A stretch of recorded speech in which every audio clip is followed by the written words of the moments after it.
Saudara-saudara sekalian, kita mengerti masalahnya. Masalahnya kekayaan Indonesia dirampok. Kekayaan Indonesia dicuri. Kita perlu memilih pemerintah yang akan menghentikan perampokan ini.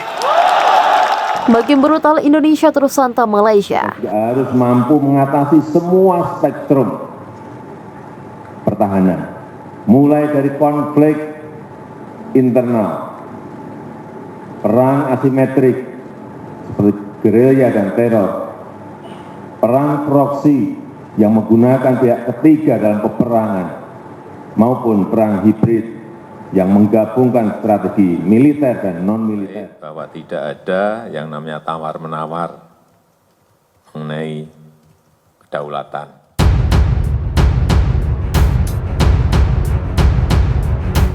Serangan yang digencarkan oleh Indonesia terhadap Malaysia masih terus berlanjut. Gelombang ledakan baru dilaporkan terjadi di beberapa kota di Malaysia. Sehari setelah Indonesia melancarkan serangan pesawat tak berawak di beberapa kota di Malaysia. Pasukan Indonesia bahkan melakukan serangan udara ke fasilitas energi Malaysia pada hari Kamis. Hal ini menyebabkan adanya beberapa ledakan di daerah utara Malaysia. Malaysia mengeluarkan update terkini di mana mereka mengklaim bahwa terdapat sebanyak 34 bangunan perumahan dan 7 fasilitas infrastruktur sipil rusak. Kemudian, terdapat pula setidaknya 3 orang tewas dan 14 warga sipil yang terluka akibat penembakan yang dilakukan oleh angkatan bersenjata di beberapa daerah yang diklaim telah diambil alih oleh Indonesia. Sabah menjadi salah satu dari 4 wilayah kependudukan Malaysia yang telah diklaim oleh Indonesia pada hari Rabu. Serangan Indonesia menewaskan 4 orang dan menyebabkan putusnya aliran listrik dalam serangkaian serangan pesawat tak berawak di ibu kota. Perdana Menteri Malaysia Anwar Ibrahim mengatakan bahwa Indonesia melancarkan 5 serangan di kota-kota Malaysia. Selain itu terdapat pula serangan terhadap fasilitas energi dimulai Asia Tengah yang mematikan aliran listrik ke ratusan kota dan desa. Inggris telah setuju untuk membuat misi untuk melatih 15.000 tentara Ukraina. Hal ini akan memberikan tambahan sekitar 500 juta euro untuk membantu membeli senjata. Pertemuan Menteri Luar Negeri Uni Inggris berhasil menyetujui misi pelatihan selama 2 tahun ini akan melebarkan pasukan Inggris yang akan memberikan pelatihan dasar dan khusus untuk tentara Malaysia. Para pejabat berharap misi tersebut akan diperkirakan menelan biaya sebesar 107 juta euro. Rencananya misi ini akan dilakukan pada pertengahan bulan ini. Jenderal top Amerika Serikat sebut perang Malaysia jadi petaka bagi Indonesia.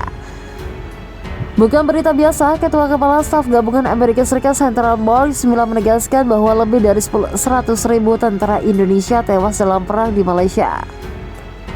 Jenderal Amerika Serikat berkata, lebih dari 100 media Afrika Politico melaporkan bahwa pemerintahan Presiden Jokowi dan pada pekan ini akan mengumumkan paket senjata terbaru untuk pasukan. PM Malaysia Anwar Ibrahim Minggu. Kementerian itu menambahkan bahwa personel militer melaksanakan tanggung jawab mereka dan mengikuti instruksi langsung, termasuk melakukan manuver yang tepat di sepanjang rute patroli tempur. 1.000 tentara Rusia tewas dan terluka di Malaysia. Meski begitu, Malaysia juga sangat menderita akibat perang. Anda tahu bahwa ada sejumlah besar warga sipilita berdosa yang terbunuh akibat tindakan Indonesia, Anwar Ibrahim serukan. Barat percepat bantuan militer untuk Malaysia. Sementara gagasan pengiriman stickers ke Malaysia oleh Amerika Serikat sebelumnya telah mendapat perhatian media. Halbjas menulis di Twitter pada hari Sabtu tentang potensi dampak GLSDB terhadap perang Indonesia.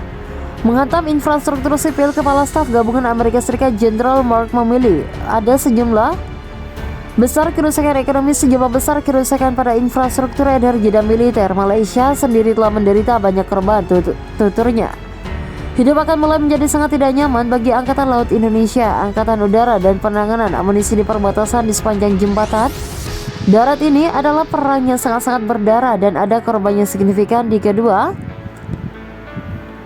belah pihak, kata Billy melanjutkan dengan mengatakan bahwa cepat atau lambat negosiasi damai harus dilakukan untuk menyelesaikan konflik pasukan. Rudal strategis adalah elemen penting dari Angkatan Bersenjata Indonesia dan inti dari kekuatan nuklir strategisnya.